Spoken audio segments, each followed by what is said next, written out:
बच्चों, आज हम क्लास 8th की वर्कशीट 37 करेंगे और पहले हिंदी मीडियम के लिए स्टूडेंट्स के लिए, उसके बाद इंग्लिश मीडियम में करेंगे। तो आइए शुरू करते हैं आज का टॉपिक। और आज का टॉपिक है जंतुओं में जनन। जैसे कि आप पिछली वर्कशीट में भी पढ़ चुके हैं कि जनन दो तरह के होते हैं, लैंगिक और अलैंगिक। ऐसे ही जंतुओं में जनन कैसे होता है, जैसे आप जब देखते हैं अपने आप को या आपके भाई बहन के कुछ लक्षण आपकी माताजी से मिलते हैं, कुछ आपके पिताजी से मिलते हैं, तो ऐसा क्यों होता है? ऐसा होता है, एक प्रोसेस है जिसका नाम है निषेचन। निषेचन यानी जब नर युग्मक, जो हमने मेल और फीमेल रिप्रोडक्टिव पार्ट्स पढ़े थे, नर और मादा जनन तंत्र पढ़ा था, तो उसमें आपने नर युग्मक जो कि शुक्राणु होता है जो मेल के अंदर होता है, और मादा युग्मक अंडाणु जो कि फीमेल स्त्रियों में पाया जाता है, जब ये आपस में मिल जाते हैं, इनका संलयन की क्रिया को ही निषेचन कहा जाता है। और निषेचन दो तरह का होता है, एक होता है आंतरिक निषेचन, एक होता है बाह्य निषेचन। आंतरिक निषेचन का मतलब वह निषेचन क्रिया जिसमें नर युग्मक यानी मेल से जो शुक्राणु मिलते हैं वो, और जो मादा से अंडाणु मिलते हैं, अगर उनका मिलन मादा के शरीर में होता है तो उसे आंतरिक निषेचन कहते हैं। जैसे जब बच्चा पैदा होता है तो मदर के जो फैलोपियन ट्यूब है वहाँ पर निषेचन होता है, उसके बाद यूट्रस में है वो भ्रूण 9 महीने तक माँ की गर्भाशय के अंदर रहता है और एक नया संतति है वो जन्म लेती है 9 महीने के बाद। इसी तरह से बहुत सारे मनुष्य के अलावा गायें, बिल्ली, कुत्ता, मुर्गी, इन सब के अंदर आंतरिक निषेचन होता है। कुछ लेकिन जो जीव होते हैं, जंतु होते हैं, उनमें बाह्य निषेचन होता है। यानी बाह्य निषेचन का मतलब है कि वो निषेचन प्रक्रिया जिसमें नर युग्मक और मादा युग्म का संलयन मादा शरीर के बाहर होता है, उसे बाह्य निषेचन कहते हैं।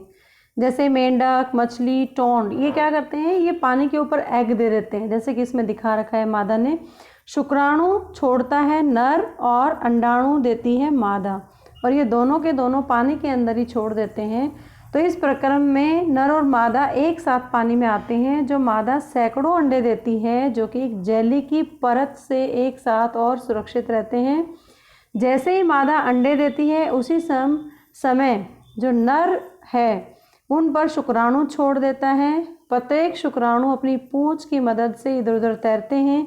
जैसे ही शुक्राणु अंडाणु के संपर्क में आते हैं, उनमें निषेचन होता है, और ये निषेचन जल के अंदर होता है, जल में ही होता है, मादा के शरीर से बाहर होता है।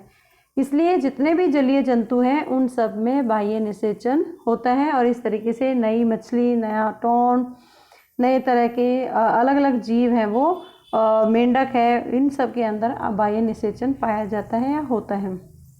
तो आपने ये भी सुना होगा टेस्ट ट्यूब बेबी क्या होता है, परखनली शिशु क्या होता है।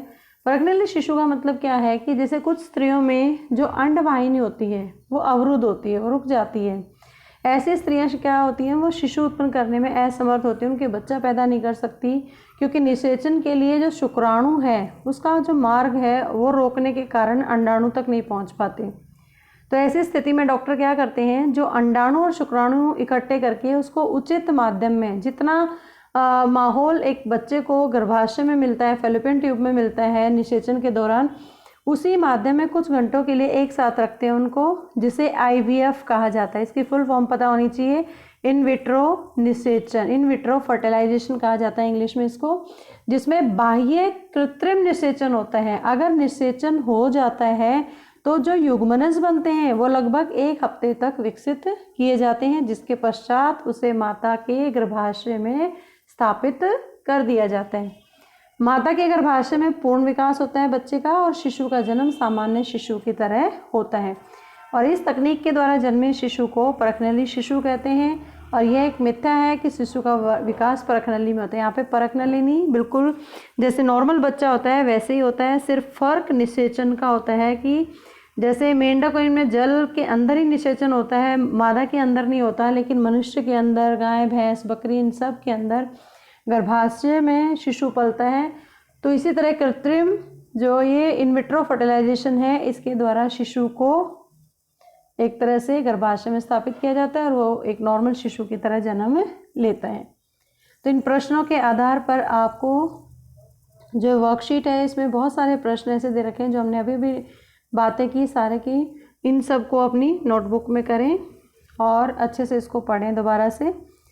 Now the time for the English medium students, and today's worksheet is worksheet 37 for the class 8th, and the topic is very interesting, that is reproduction in animals.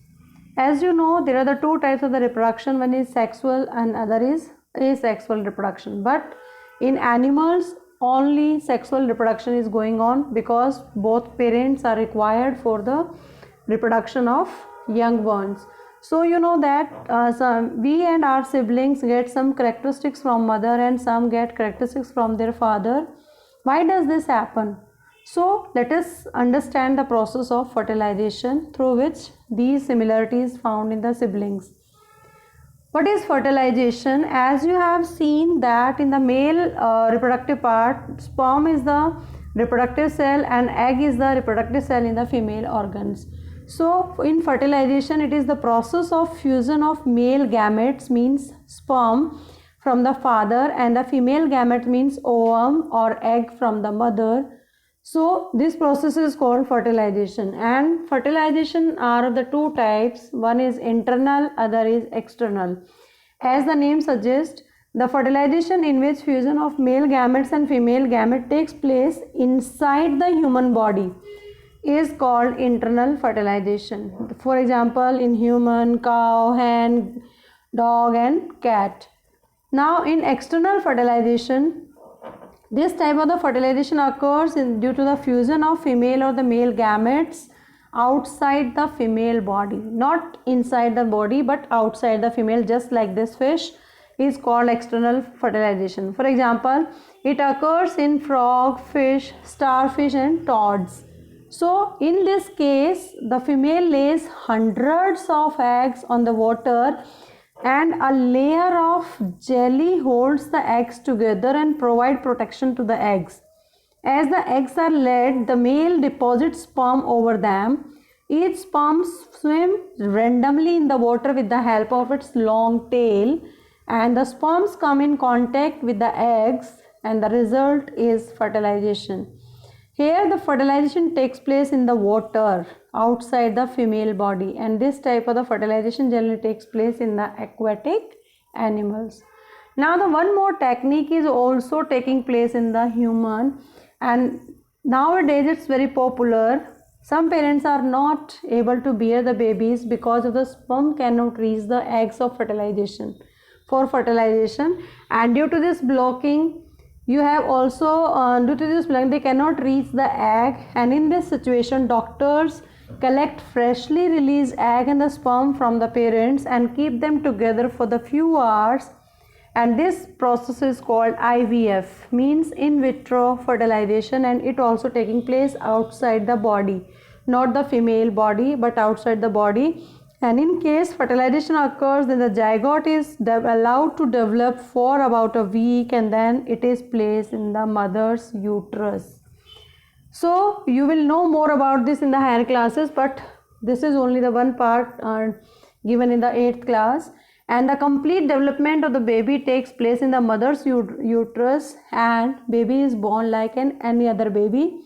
Babies born with this technology are called test tube babies, because here fertilization is taking place outside, not it is natural but it is artificially fertilization taking place.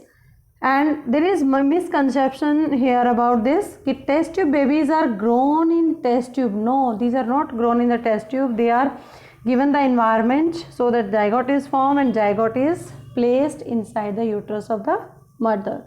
So on the basis of the worksheet, you have to do all these 5 questions in your notebook one by one. I hope you understand the concept of fertilization and its types in human being and the different animals. Keep watching Super Vigyan. Thank you so much.